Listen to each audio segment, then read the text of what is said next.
تعلیم ضرور سنتے جائیے، بہت بڑا عمل ہے، اجتماعی عمل ہے۔ تھوڑا سنیے، 1 منٹ آدھا منٹ سنیے، لیکن سنیے ضرور تاکہ اس میں آپ کا پورا حصہ آ جائے۔ تو بسم اللہ الرحمن الرحیم۔ حضور اقدس صلی اللہ علیہ وآلہ وسلم نے ارشاد فرمایا کہ جب جنت کے باغوں پر گزرو تو خوب چرو۔ کسی نے عرض کیا، یا رسول اللہ، جنت کے باغ کیا ہے؟ ارشاد فرمایا کہ ذکر کے یہ دنیا ہی میں جنت کے باغ ہے، اور خوب چرو سے اس طرف اشارہ فرمایا ہے کہ جیسے جانور جب کسی سبزدار یا کسی باغ میں چرنے لگتا ہے تو معمولی سے ہٹانے سے بھی نہیں ہٹتا، بلکہ مالک کے ڈنڈے وغیرہ بھی کھاتا رہتا ہے، لیکن ادھر سے منہ نہیں موڑتا۔ اسی طرح ذکر کرنے والے کو بھی دنیاوی تکلفات اور معائنے کی وجہ سے ادھر ادھر نہ منہ موڑنا چاہیے۔ اور جنت کے باغ اس لیے فرمائے ہے کہ جیسا کہ جنت میں کسی قسم کی آفت نہیں ہوتی، اسی طرح یہ مجالس بھی آفات سے محفوظ رہتی ہے۔ ایک حدیث میں آیا ہے کہ اللہ کا ذکر دلوں کی شفا ہے، یعنی دل میں جس قسم کی امراض پیدا ہوتے ہیں، تکبر، حسد، کینہ وغیرہ، سب ہی امراض کا علاج ہے۔ صاحب رحمۃ اللہ علیہ لغوی فی الصلاۃ والایدیات نے لکھا ہے کہ آدمی ذکر پر مداومت سے تمام آفتوں سے محفوظ رہتا ہے۔ اور صحیح حدیث میں آیا ہے، حضور صلی اللہ علیہ وآلہ وسلم ارشاد فرماتے ہیں کہ میں تمہیں ذکر اللہ کی کثرت کا حکم کرتا ہوں، اور اس کی مثال ایسی ہے جیسے کہ کسی شخص کے پیچھے کوئی دشمن لگ جاوے اور وہ اس سے بھاگ کر کسی حلقے میں محفوظ ہو جائے، اور ذکر کرنے والا اللہ جل شانہ کا ہم نشین ہوتا ہے۔ اور اس سے بڑھ کر اور کیا فائدہ ہوگا کہ وہ مالک الملک کا ہم نشین ہو جائے۔ اس کے علاوہ اس سے شرح صدر ہو جاتا ہے، دل منور ہو جاتا ہے، اس کے دل کی سختی دور ہو جاتی ہے۔ اس کے علاوہ اور بھی بہت سے ظاہری اور باطنی منافع ہوتے ہیں، جن کے بعض علماء نے 100 تک شمار کیا ہے۔ حضرت ابو امامہ رضی اللہ تعالی عنہ کی خدمت میں ایک شخص حاضر ہوئے اور عرض کیا، میں نے خواب میں دیکھا کہ جب بھی آپ اندر جاتے ہیں یا باہر آتے ہیں یا کھڑے ہوتے ہیں یا بیٹھتے ہیں تو فرشتے آپ کے لیے دعائیں کرتے ہیں۔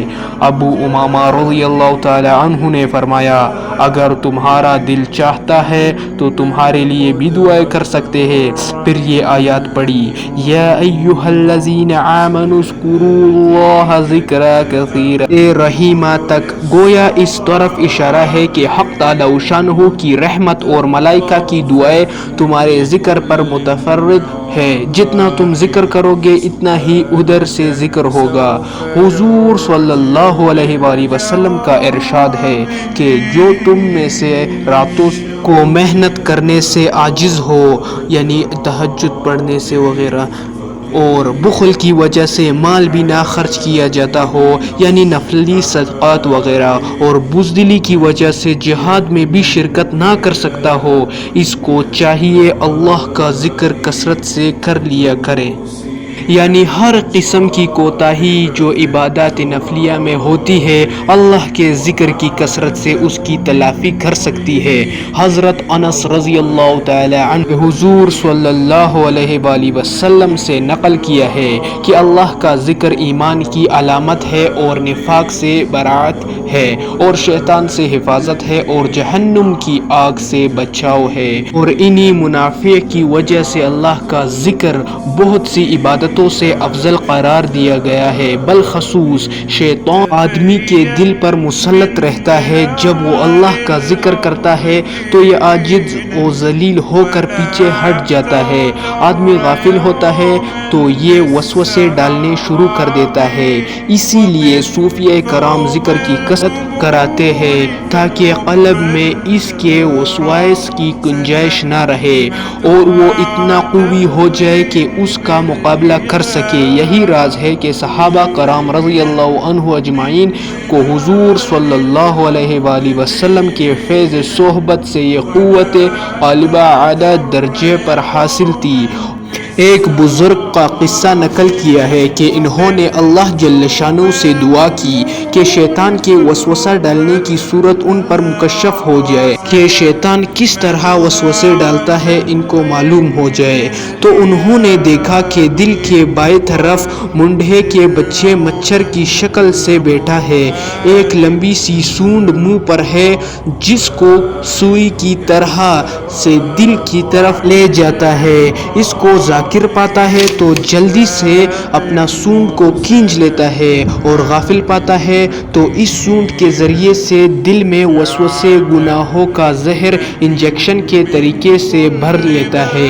ایک حدیث میں بھی یہ مضمون آیا ہے کہ شیطان اپنی ناک کا اگلا حصہ آدمی کے دل پر رکھے ہوئے بیٹھا رہتا ہے، جب وہ اللہ کا ذکر کرتا ہے تو ذلت کے ساتھ پیچھے ہٹ جاتا ہے، اور جب وہ غافل پاتا ہے تو اس کے دل کو نقمہ بنا لیتا ہے۔ حضرت عثمان رضی اللہ تعالی عنہ سے قرآن پاک کے ارشاد وَكَانَ تَحْتَهُ كَنْزٌ لَهُمَا میں منقول ہے کہ وہ سونے کے ایک تختی تھی جس میں 7 سطریں لکھی ہوئی تھی، جن کا ترجمہ یہ ہے، غور سے سننا سب: مجھے تعجب ہے اس شخص پر جو موت کو جانتا ہو پھر بھی ہنسے۔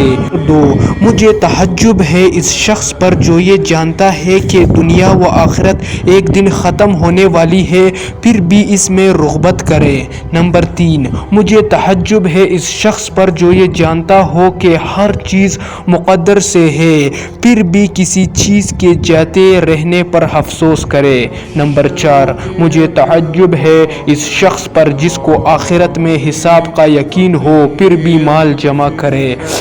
نمبر 5 مجھے تعجب ہے اس شخص پر جس کو جہنم کی آگ کا علم ہو پھر بھی گناہ کرے۔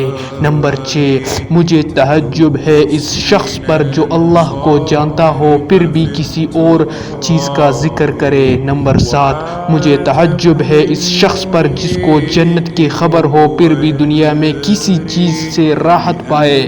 بعض نسخوں میں یہ ہے کہ مجھے تعجب ہے اس شخص پر جو شیطان کو دشمن سمجھے پھر بھی اس کی اطاعت کرے۔ اللہ پاک مجھے بھی ان باتوں پر عمل کرنے کی توفیق نصیب فرمائے۔ اللہ پاک میرا بھی ایمان اچھی طرح مضبوط کرے، آپ سب حضرات کا بھی اللہ پاک ایمان مضبوط کرے، اور اللہ پاک سے درخواست ہے اللہ پاک مرتے وقت یہ کلمہ دل اور منہ پر نصیب فرمائے، لا الہ الا اللہ محمد الرسول اللہ صلی اللہ علیہ وآلہ وسلم۔ جزاک اللہ، آپ سب حضرات نے تعلیم سن لیا، اللہ پاک آپ سب کا اس میں حصہ ڈالے۔ تو کتاب فضائل اعمال، مضمون فضائل ذکر، صفحہ نمبر 44-45، حدیث نمبر 15۔ جزاک اللہ خیرا۔ سبحان ربک رب العزت عما یصفون وسلام علی المرسلین والحمد للہ رب العالمین۔ جزاک اللہ خیرا۔